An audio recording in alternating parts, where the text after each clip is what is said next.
At gumawa na nga rin ako ng dessert. Mango at gulaman nga lang to na pinaghalo. Para naman, meron kaming makain na matamis. At nandito na nga tayo sa kubo mga ka-olives at ang una nating gagawin itong dessert. Bali, gagamit tayo dito ng 6 cups na tubig at isang piraso ng Mr. Gulaman. Imekos-mekos nga lang natin to hanggang sa matunaw at hintayin natin kumulo. At ang iba pa nating ingredients, condensed milk, all-purpose cream at saka nata de coco. Meron din tayong 3 piraso na mangga dito. At dahil okay na itong ating gulaman, kaya eto, palamigin na natin para mabuo na. So habang hinihintay natin na mabuo yung gulaman, iginayat ko na nga muna itong mangga. Pa-cubes-cubes nga lang na maliliit yung gayat natin dito. At ganito ko nga lang siya tatanggalin dito sa balat para sobrang bilis lang ng galaw natin. Sobrang mura na nga lang ng kilo ng mangga ngayon mga ka-olives. Umaabot na nga lang ng 100 per kilo. At tapos na nga natin ma-ready itong mangga at kasunod naman natin gagawin dito itong gulaman. Ginayat ko na nga din ito ng pa-cubes-cubes na kasing laki nga lang ng mangga. Pagkatapos naman dito sa gulaman, eto, magmi-mix na tayo ng mga ingredients. Condensed milk at all-purpose cream itong ginamit natin. Pagkatapos, paghaluin lang natin to hanggang sa makombine yung mga ingredients. Pagkatapos, isusunod na natin dito yung gulaman. Then, isunod na rin natin itong mangga. Meron din akong natira nung nakaraan na sago, kaya ito, ilagay na rin natin dito. Paghahaluin ko nga lang to at muntik ko pa nga makalimutan itong ating nata de coco. Ito talaga yung magpapasarap dito sa ating pagkatapos, dessert. Pwede na natin itong ilagay sa chiller. At pagkatapos, ang sunod naman natin gagawin, magpe-prepare na ako dito para sa ating kikiam, squid ball at saka fish ball. Kalimutan ko nga na meron pa pala tong hotdog, pero di bale, next time na nga lang. Meron naman nabibili nito sa merkado, pero mas pinili namin bumili sa mall kasi nga pag sa merkado parang may mga kulay na. Pagkatapos magagayat naman ako dito ng kalahating piraso ng pipino. Gagayatin ko nga lang to ng medyo maliliit dahil isa to sa ihahalo natin para sa sauce. Gagayat din ako dito ng 2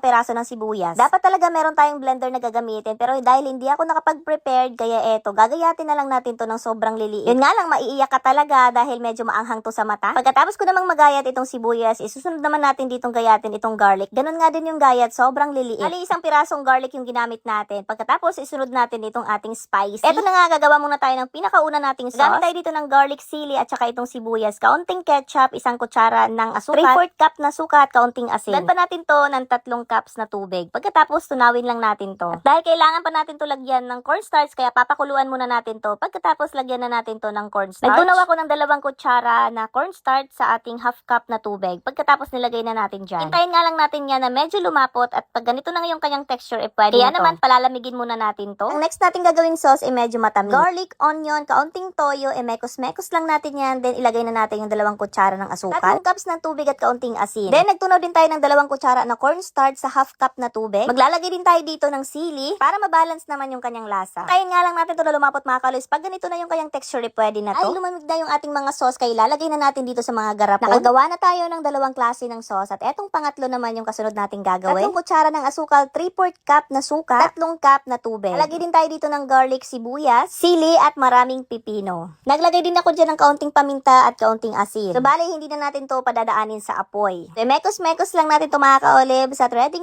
na nga yung ating 3 klase ng ating sauce. Dahil natapos na itong ating sauce mga ka-olives, kaya naman ipiprito na natin dito yung squid ball, fish ball at saka kikiam. Mekos-mekos ka lang natin to at hintayin natin na mag-golden brown. Nilabas ko na nga sa chiller itong ating dessert at eto na talaga yung kanyang perfect na texture. Parang malapot lang at hindi siya nagtutubig. Mas masarap kasi neto mga ka-olives in overnight sa chiller. Sobrang sarap nga neto mga ka-olives. Pwede talagang panghanda pag merong piyesta. Ito naman yung ating squid ball, fish ball at saka kikiam. Medyo paluto na rin. Hintayin na lang natin na medyo mag-golden brown pa. Sobrang excited ko mga ka-olives. Talagang natatakam na ako. Kaya naman eto, napatuhog na ako.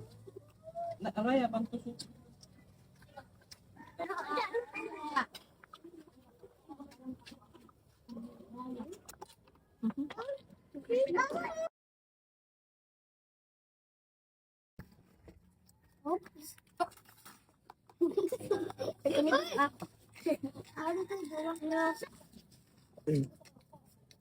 Duduan ko na niyo.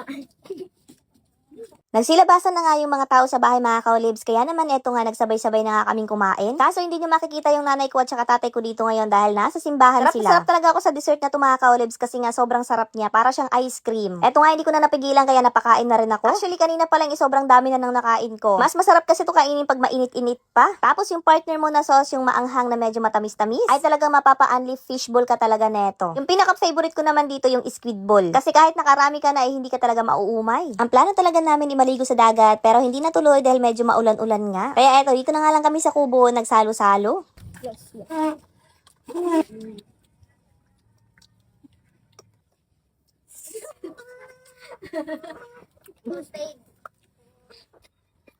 So paano ba yun mga kalibs? Hanggang dito na lang muna. Bukas ulit.